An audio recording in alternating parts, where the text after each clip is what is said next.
Bien-aimés dans le Seigneur, nous avons choisi aujourd'hui comme thème de méditation la fête des tentes est à célébrer.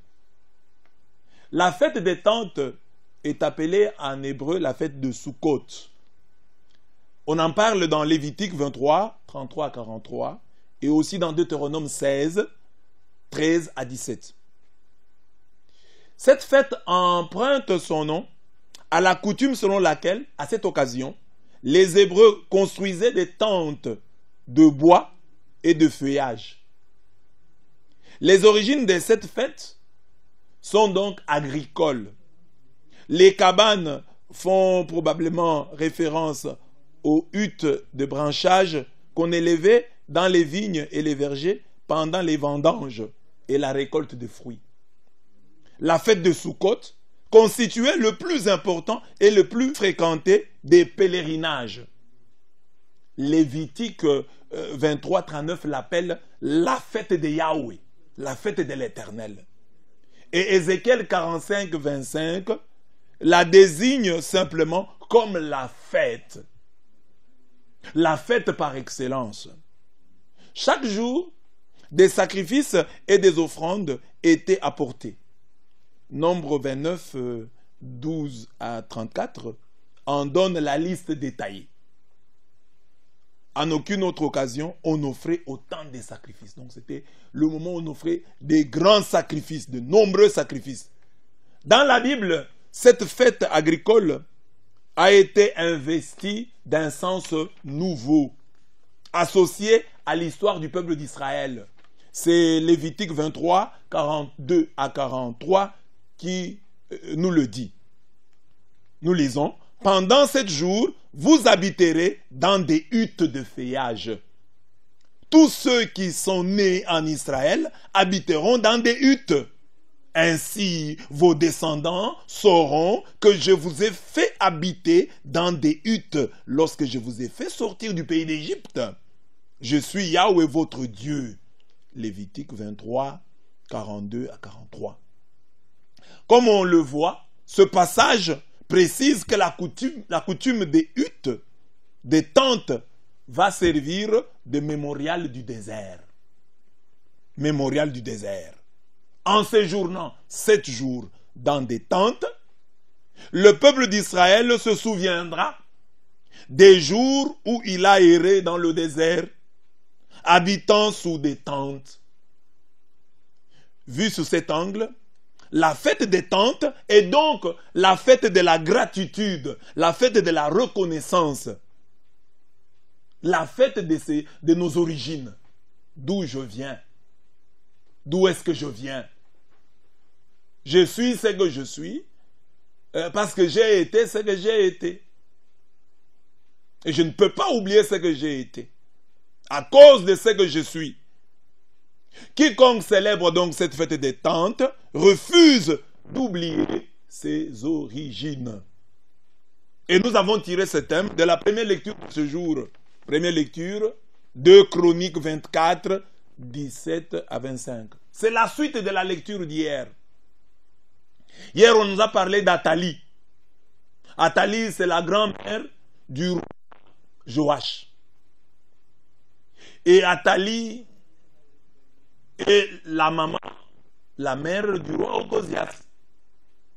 Ocosias meurt, Athalie veut prendre le pouvoir. Et il tue toute la postérité de son fils, donc, tous ses petits-fils, les enfants d'Ocosias. Sauf un, qui est protégé par le prêtre Yehoyada. Le prêtre Yehoyada protège Joas ou Joach. Et à ces risques et périls, ce prêtre intronise, après quelques années, Joach. Il devient donc roi. Pendant tout le temps où le prêtre Yehoyada était vivant, Joach s'est bien conduit. Mais à la mort du prêtre, il a commencé à se méconduire. Il va même aller loin. Il va tuer Zacharie le prophète, qui est le fils de ce prêtre qui le sauva, de ce prêtre qui l'intronisa. Il a été donc ingrat. Il a manqué de reconnaissance. Il n'a pas célébré la fête des tentes. C'est de Joach, du mal qu'il a fait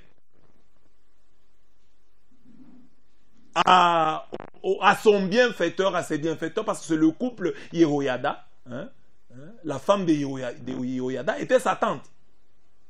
Alors le mal qu'il a fait à ce couple, c'est lui qui nous a inspiré ce thème. Comment on peut être si ingrat envers celui qui vous a sauvé la vie, envers celui qui vous a fait roi? Vous tuez son fils, vous tuez sa postérité. Est-ce que vous vous êtes souvenu de vos origines? Est-ce que vous avez oublié votre passé? Notre propos aujourd'hui, c'est de montrer que bien souvent dans nos vies, nous nous comportons à l'égard de Dieu et à l'égard de nos frères comme le roi Joach. Nous oublions nos origines. Nous oublions le bien qui a été fait à notre égard, en notre faveur. Dieu aujourd'hui nous dit, célébrez la fête des tentes, célébrez la fête des huttes, réfléchissez, méditez sur ce que vous étiez hier. Dieu et des hommes et des femmes vous ont aidé à devenir ce que vous êtes aujourd'hui. Ne l'oubliez pas. Ne l'oubliez pas. Il y a des gens qui vous ont aidé. Vous êtes diplômés, il y a des gens qui ont payé pour vous les études, même une année. Vous avez une licence, il y a des gens qui vous ont soutenu. Vous travaillez, il y a quelqu'un qui a pris votre dossier en main. Qui s'en est chargé comme si c'était son propre dossier.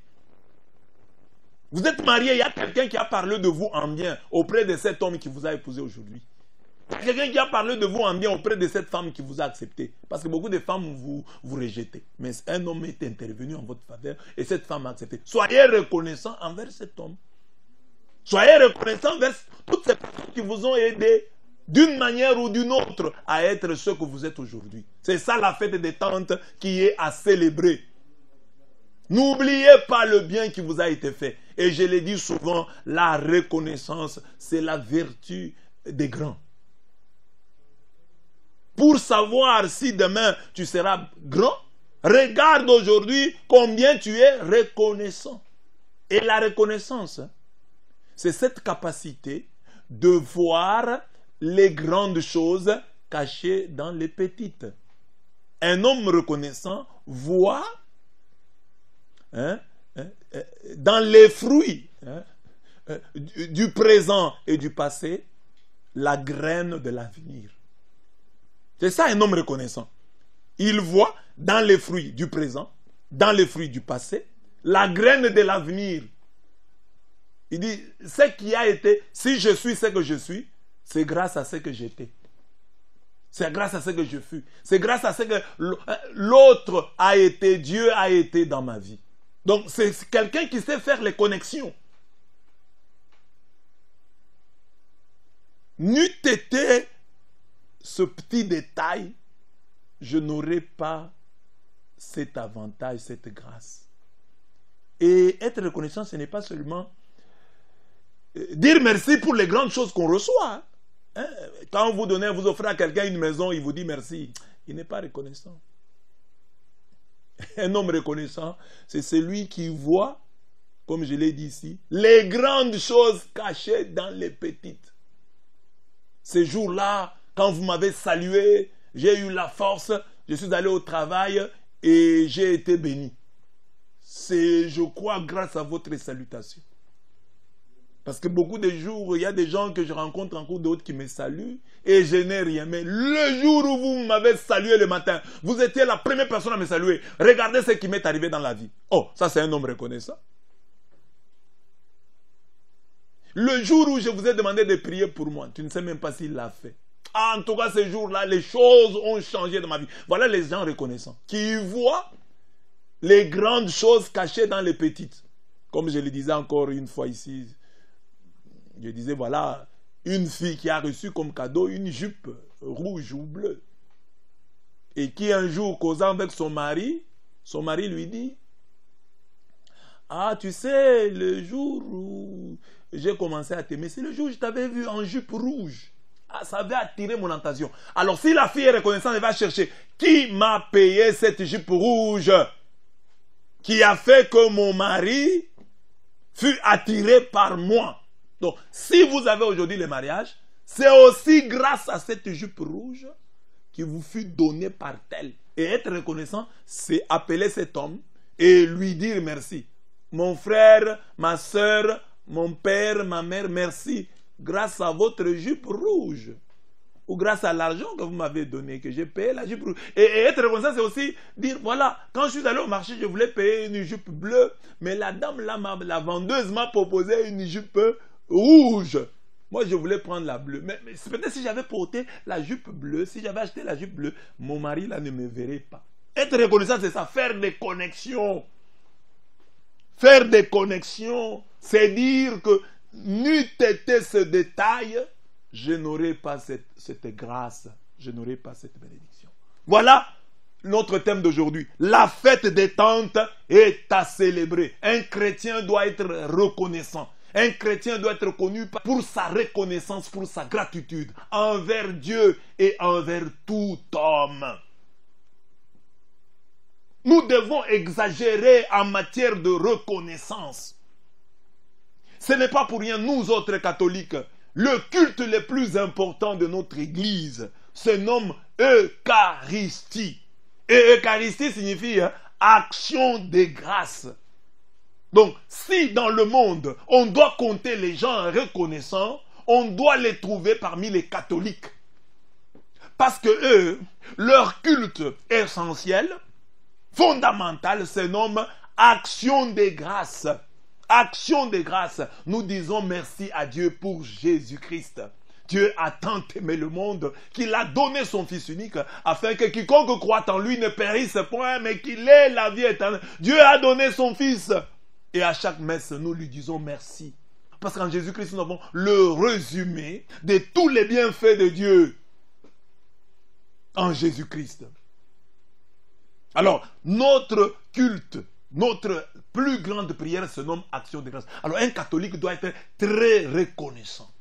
Les gens qui doivent bien traiter leurs parents doivent être trouvés parmi les catholiques. Les gens qui, après avoir mangé, disent merci à leur femme, les catholiques.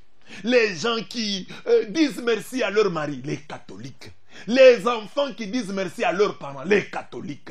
Les parents qui disent... Parce que eux, leur culte principal se nomme action de grâce. Eucharistie. Nous devions être les hommes les plus reconnaissants de la terre. Et vous savez, je l'ai dit souvent, quand vous êtes reconnaissant, quand vous êtes vraiment reconnaissant, personne ne peut venir vous rappeler ses bienfaits. Quand quelqu'un commence à vous rappeler ses bienfaits, c'est que vous n'êtes pas assez reconnaissant. Ce soit dans le mariage. Votre femme vous rappelle, mon mari, tu sais que c'est moi, grâce à mes prières, que tu as trouvé ce travail. Non, ça dit que papa, tu n'es pas reconnaissant. Parce que si tu étais reconnaissant, tu répéterais cette phrase à ta femme, qu'elle n'aurait même pas besoin de te la répéter parce que toi-même tu l'as déjà intériorisée. Ma femme, merci. Si j'ai ce travail, c'est grâce à tes prières. Mon mari, merci. En tout cas, tu m'as tiré du bourbier. En tout cas, chez nous, il n'y avait même pas de lit. Le premier lit que je viens de voir, c'est chez toi. Ce mari-là, un jour, si tu as des problèmes avec lui, il ne te dira jamais cela parce qu'il sait que tu le reconnais toujours. Reconnais, sois reconnaissante. Sois reconnaissant. Dis merci. Dis exagérément merci. Il faut qu'un chrétien devrait être comme ça. Quand il dit merci, même Dieu dit non, tu as exagéré. Mon fils, ça va, j'ai déjà compris. Mon fils, merci, ça va. Mon fils, merci. Ma fille, non, merci. Tu m'as déjà assez remercié. Est-ce que nous, Dieu peut-il dire ainsi à notre sujet, dire que nous lui avons suffisamment dit merci? Nous pouvons dire ça? Est-ce que Dieu peut-il dire ça de nous? Est-ce que les hommes peuvent-ils dire ça de nous? Que nous leur avons suffisamment dit merci. Voilà l'interpellation de la parole de Dieu en ce jour. Ne soyons pas comme des Joach. Disons merci. Soyons des gens reconnaissants. Et je dis ici, je prêche, je dis, ne disons pas seulement merci, faisons merci. Pérennisons, perpétuons nos merci. Parce que Joach pouvait dire, moi j'ai dit merci à Yehoada. Yehoada qui m'a aidé, le prêtre qui a fait de moi ce que je suis aujourd'hui. Je lui ai déjà dit merci, ça suffit. Non, le merci doit passer de génération en génération. C'est lui qui t'a fait du bien. Quand tu grandis, tu dois même chercher ses enfants. Quand Dieu t'élève, tu dois chercher sa postérité. Le merci doit passer à la postérité. Le merci que tu dis à tel doit passer à la postérité. Tu vas dire, oh, j'ai dit merci. Non, c'est pourquoi j'ai dit, il ne suffit pas seulement de dire merci, encore faut-il faire merci. Il faut faire merci. Soyons donc des hommes et des femmes reconnaissants envers Dieu et envers les hommes, nos frères, envers les hommes, nos sœurs.